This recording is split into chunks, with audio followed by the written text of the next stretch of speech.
now that you have shapes, you can try putting handles on some of them. It's important to get the clay when it's the right consistency. As soon as it's firm enough for you to lift it, you can put a handle on. Many times students try to put handles on right after they throw something on the potter's wheel, but that limits your options. So the best thing to do is get your pieces so they're a soft leather hard state.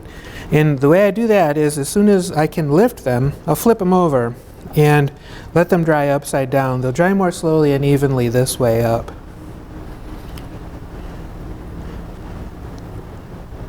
These feel pretty good. Usually you can still wiggle the rim a little bit. You don't want to squish it, but you can, if you can still wiggle the rim, it's stiff enough to support a handle. It's important to take care of the bottom edge here.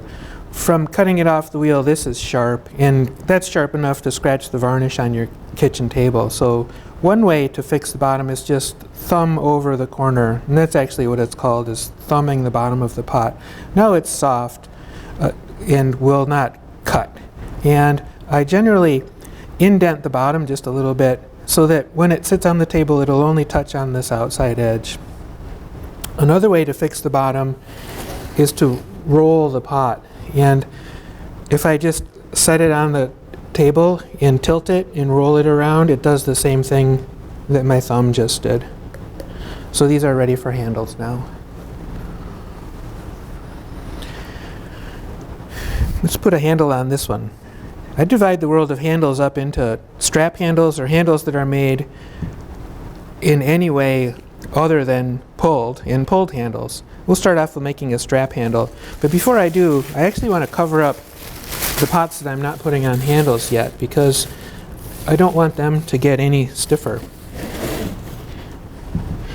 One thing that's sometimes a good idea is to just mock up a handle. So I'll quickly make a coil of clay and see how large of a handle I might need, and maybe check the proportions. So if I do something like this, I can quickly judge whether that handle's too long or the wrong shape, or too thick or too small. And it helps to visualize what I'm trying to do next. This also could be a handle, and I made it completely separate from the pot, and I just used the table, simple coil of clay. There's nothing wrong with putting something like that on and calling that a good handle. I'm just going to use this as sort of a measurement device, and I'll make another handle.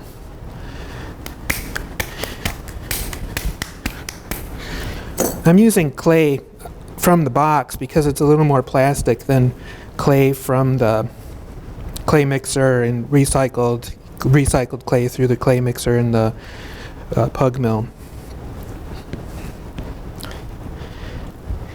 So this is just a bigger version of that, and I'm going to make the handle a little bit wider, so it's easy and comfortable to grab. And I can shape this a whole bunch of different ways. One way would simply be to cut some of the extra clay away.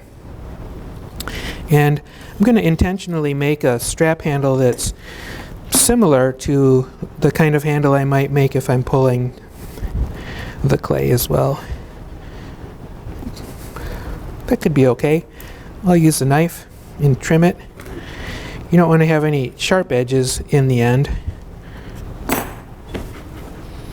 So I can fix the top and bottom edge and then decide if I like this on this vessel. The advantage of making a handle on the table like this is it's not soft and smushy. When you pull a handle, it tends to get soft as you work. This handle will stay where I put it. I'm just going to roughly cut this, and we'll try another one before I stick this on, but something like that would work just fine. If your vessel is getting a little bit stiff, it's okay to spritz a little water on there. It won't hurt anything. Once it starts to change color, if it's starting to dry and it loses the color of wet clay, don't bother putting a handle on, because the handle will just fall off due to the differential shrinkage rates of the pot and the handle. This just needs to stay a little bit wet because I'm fooling around making handles for it. Another tool you can use to shape a handle is this tool from the Home Center. These little rollers are used for wallpaper installation. I don't even know how you use them, but they work good for shaping a handle as well. I'm still making this kind of triangular shape, and I'm intentionally going to make something very different, but the rolling pin, the little roller, is an interesting tool to use. I can also add texture to the handle as I'm going, and texture is a good thing on a handle. So I'm intentionally making this a little bit more like a leaf shape. And again, you don't want the edges to be sharp, especially in here where your finger's actually going to go. So another version of a handle. Of course, one of the most important things about putting a handle on is what angle you hold the knife at when you cut the handle ultimately. I'm going to cut this up here. I intentionally am leaving extra clay here so that I can adjust where the handle goes as I put it on. I probably should cut a curve here to match the curve of the vessel, and the angle that I hold the knife will affect which angle the handle takes off from the vessel from. So we'll just cut it again with a curve and an angle, and you can see that this way it'll begin going uphill, and if I put it on upside down, it would begin by going downhill. So the angle that you cut the handle at is kind of important. But again, because I haven't added any water to this, it's really easy to handle, and there's no soft clay to fool around with or big fingerprints. So we'll make another one. We'll do one more. This style of handle I saw a visiting artist make here in our studio, Linda Christensen, and I'm just going to use a rib and press the rib against the clay. I need a little bit of water on here to get things wet, but this way of shaping a handle is pretty natural for potters. Once you figure out how to use a rib, you can use the ribs again like you would on the potter's wheel. Use a soft rib to make final adjustments, and you can actually use the rib almost as a carving tool, so I can scrape clay away where I don't want it. So I actually use a rib more than I use the rolling pin. And again, I'm making the same shape. I'm making a kind of triangular handle.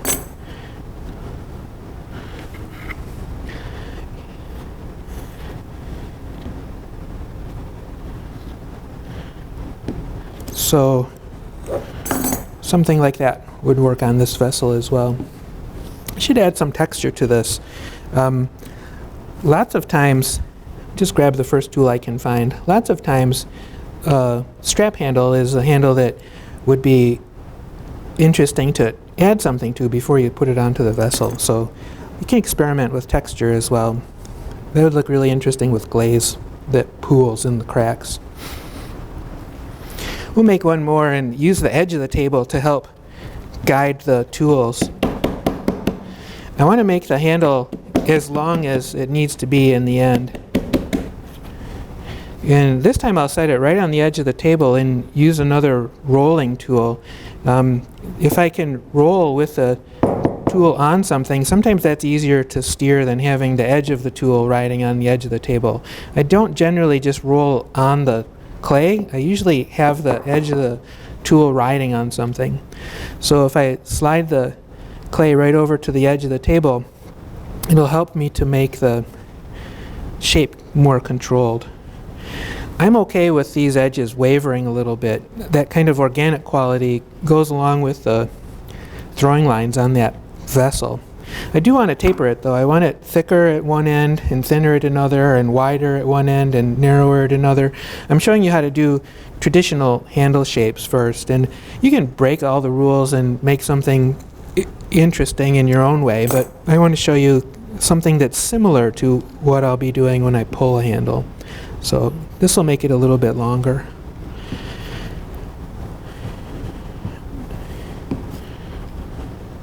it's not worth fooling around too long. I have a bunch of pots to put handles on. It'd be better for me to just put this on and move on to the next one than to fuss with this one for the next 20 minutes. It did get a little thin, so I'll cut the edge one more time. If the edge is really thin, it'll be sharp once it's glaze fired. The glaze actually melts a little bit of the clay at the edge, and you definitely don't want it too sharp. It's smooth and it's the right shape, so just figure out where I want to put it. Like the drawing that's on the blackboard, I think I'll put this one on upside down, so to speak, with the wide part at the bottom. So I'm going to cut this with an angle to it and then scratch the pot and put the handle on. I'm just using water here because that's what's in my bucket, but the best thing to use is slip from where somebody's throwing, right off the edge of their bucket. The best thing to do is scratch both sides. If your clay is real soft, you don't need to, but just to make sure your piece stays put, it's a good idea maybe to slip and score both sides of this. And I get to kind of decide how I want this handle to go. Do I want it to do that, or do I want it to do that? We'll go like this.